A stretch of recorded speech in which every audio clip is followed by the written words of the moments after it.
Hi guys, Hellman, Mary, me to everybody. It's MicheleMarieDalene. You might think this video is in portrait, but it's not. It's actually in landscape. It's just cropped down into portrait. And the reason is, I'm doing an experiment. Now we do something similar when we're making the standard definition videos. So, theoretically speaking, it should be the same process, right? That is, we take the video, shoot it, and 1920 by 1080, and then we take the video home, load in a Final Cut Pro, set it for vertical mode, which is 1080 by 1920 or something, and then we upload that.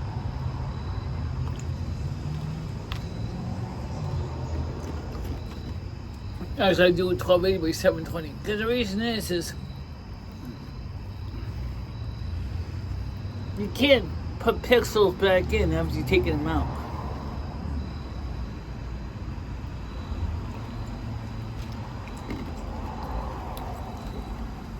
Not really, anyway. But it works.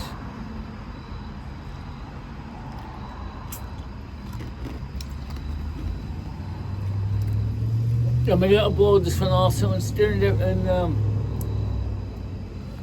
the official size. Yep. As well. Obviously, I'm gonna have both videos in Final Cut Pro, so.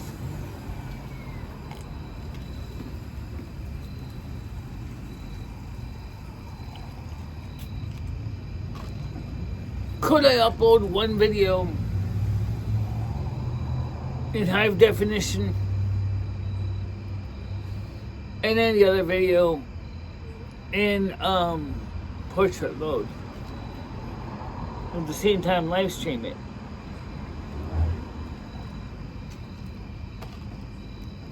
Theoretically, yes, there is a way. So let's talk about that.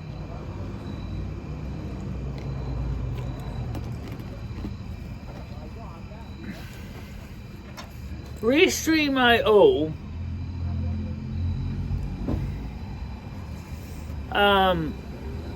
does either portrait or landscape. Okay?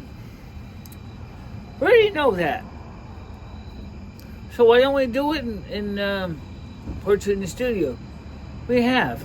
But the problem was, as some of the audience pointed out, is in portrait mode, the chat that's on the side, even if I scale it down, is now on the bottom. And everybody is complaining because else the existing chat from YouTube overlays it. So, that don't work.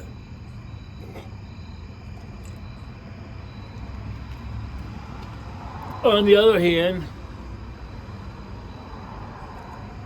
there was a plugin for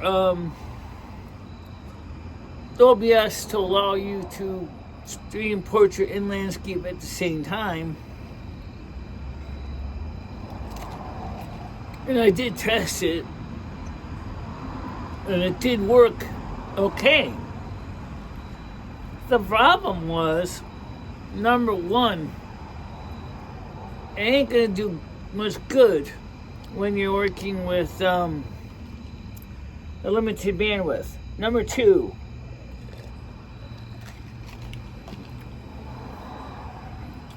it was shareware. So, meaning that it would be good for 30 days, and after that it expires, and you have to buy a license.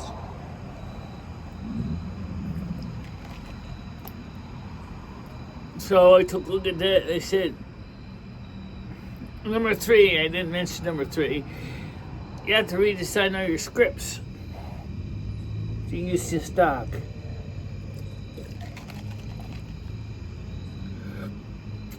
And I just said to myself, you gotta be kidding me. One, you're charging me a monthly subscription of $30 for the software. And on top of that, I have to rewrite all my scripts. And it doesn't work in with the built-in OBS tools.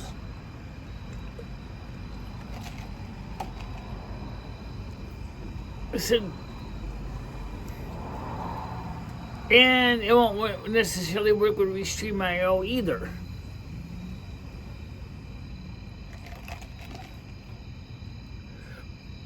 Well, the last one isn't necessarily true. We don't know if it would work with recieve.io, but the point is that upon testing this a couple months ago, when I saw the price tag per month for the software,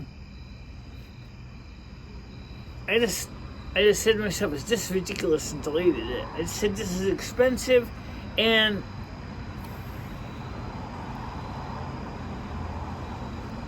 the hell my ears get like that. Ugh, I get stuffed up sometimes.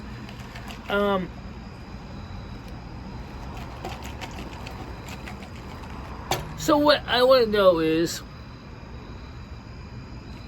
what's the answer? Do you go to stream in this software and then pay $30 a month for developer?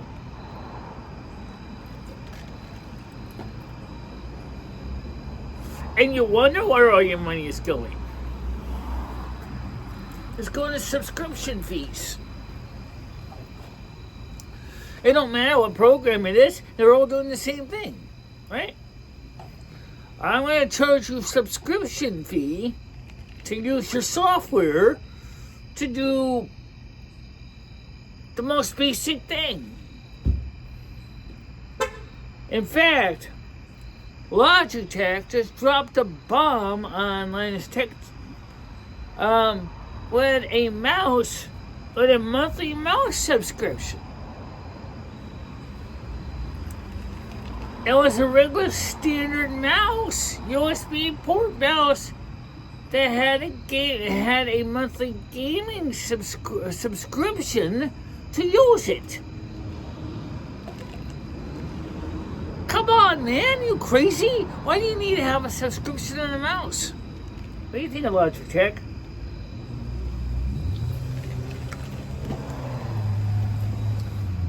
And then another one, what Louis Rossman discussed, was the man's intimate toy, adult toy, for children. One had to pay $19.95 a month just to get replacement toys when the batteries die. He said, "This is ridiculous." It is. Subscription yourself to death.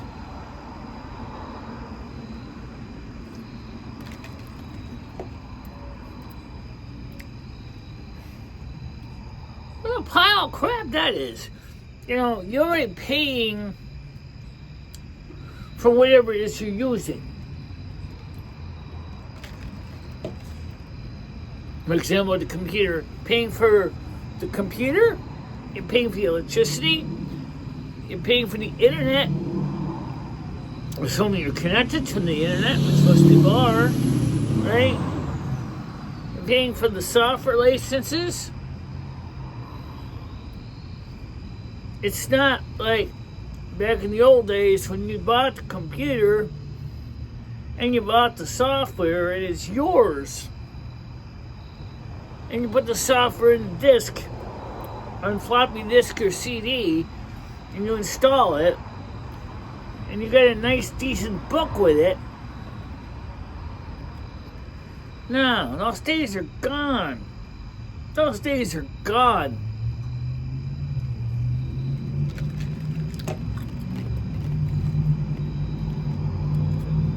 By the way, I noticed this camera's a little crooked still.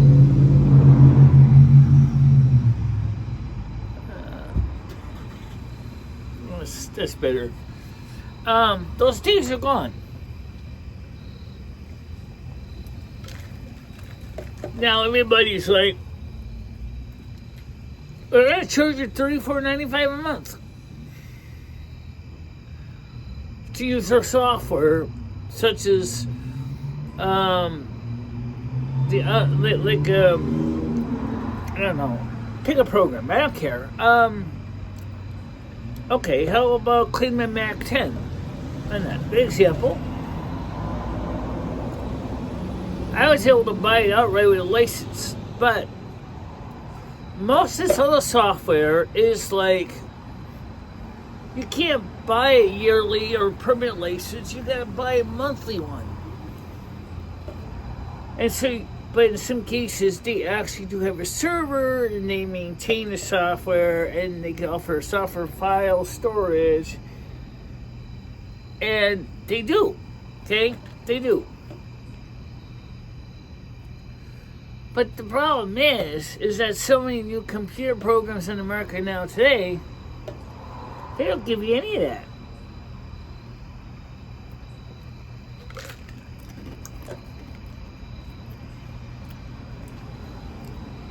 What they're doing with a monthly fee is they're making you help finance updating of the software, which is fine. But in the case of the software we're talking about that allows OBS to do portrait and landscape, the software is already finished. It's already done. It's already in the can. It's complete. It's not, remember, we were enforcements they can do to it. So why am I going to be paying up the wazoo for that software? Well, here's the hint. You're not. Do you know why? Because there really is nothing to pay for.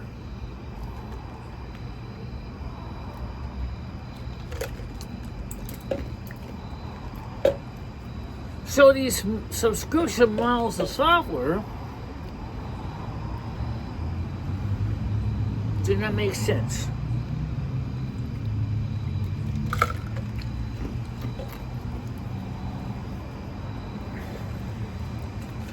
Yes, for some things to do. For example, I got a magazine subscription for Tiger Kitty. She told me she was going to subscribe me to this. Okay? And this is Better Homes and Gardens. Okay? This is a subscription. I don't know how much this is, but Better Homes and Gardens, let's see a price tag on this, on the newsstand price on this.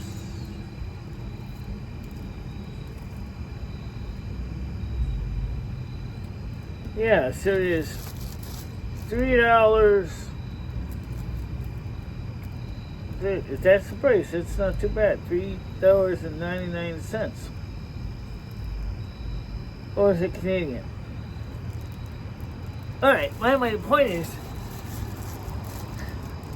subscription to the magazine, you get to keep the magazine.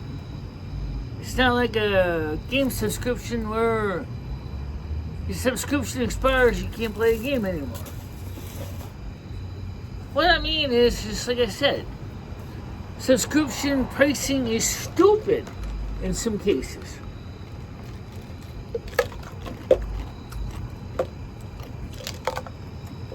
It's stupid. It doesn't make any sense. What is this all? And everybody wonders why Americans are going broke. Of course we are.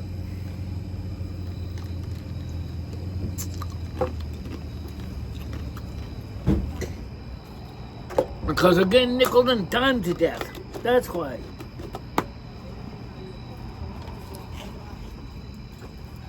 Now, do I think there's a solution to it?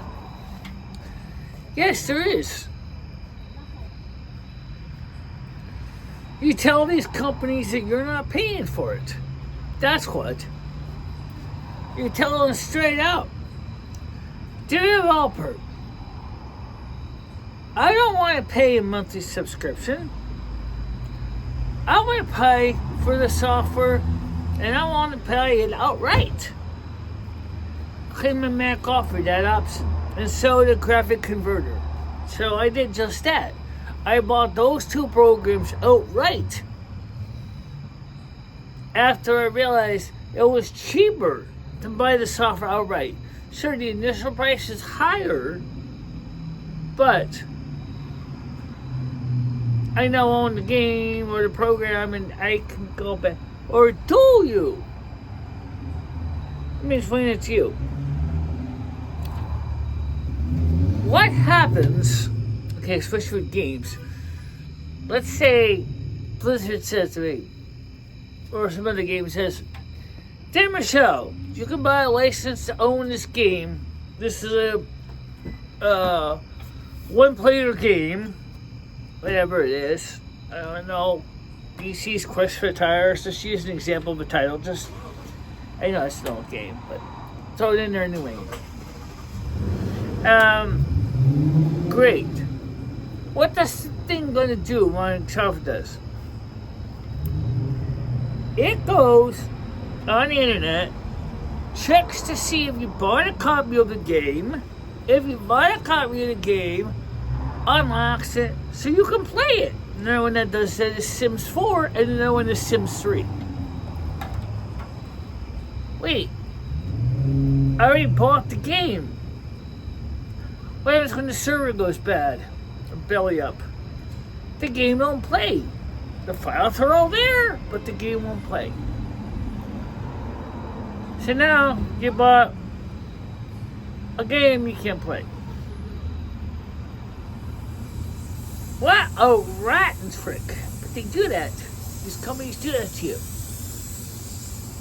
And it's dumb. It's really dumb. It doesn't make any sense. So how can we prevent that from happening? I don't know. But I'll tell you what. There's got to be a way. In games that use server authentication for people who have bought the game legitimately, there needs to be a way that a company can say, "Oh, wait, you own the game. All right, so why don't we just upload the key to your hard drive so that you can just play it?" That's a great idea. Why don't you? They bought the game. It's theirs. Give them the key. Makes sense to me? You know what? You know they won't. Alright, so what's coming up in the next 2 weeks? Next week is 7 days from now. As we have Memorial Day or Labor Day on the 2nd of September, and around the September 9th, my iPhone 8 should be back from the battery shop. So we'll have the iPhone 8 here too. So just keep that in mind. Tomorrow, movie night, we have 2 movies. Never Say Never Again with Sean Connery, and we have, I believe, Austin Powers. And I also downloaded Lord of the Rings, the trilogy again, after the Warner Brothers DVDs developed, Blu-rays developed bit rot, or disc rot, and it was not playable. So now we should be able to play those movies as well.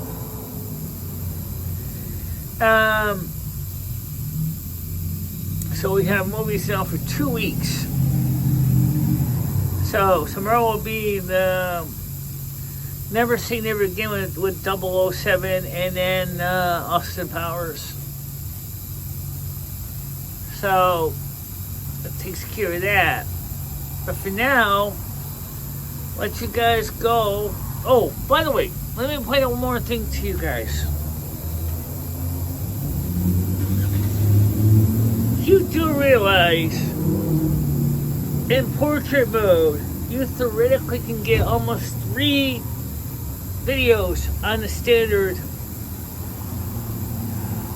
1280 by 720 screen. Right? Or 1920 by 1080. Okay? And you do realize that if you have the ability to select multiple audio tracks, you could upload all 3 videos with all 3 audio tracks all at the same time, and then one person can select the video 1, 2, and 3. Select the soundtrack for those 2 videos. YouTube, as Jean-Luc Picard would say, make it so. You can do this. It may actually allow people in portrait to actually pick movies that they want to watch, or shows, or different angles. Let's say, for example, I had multiple cameras and I want to put all the videos together, and then you can watch them all, but then maybe you only hear the sound from the different microphones. Sounds like an idea. I don't like portrait, but if you're gonna use portrait on landscape, let's fill the other sides of the screen up with something. Well, anyway, for now, I'm gonna let you go. Talk to you later. Bye. Bye-bye, guys.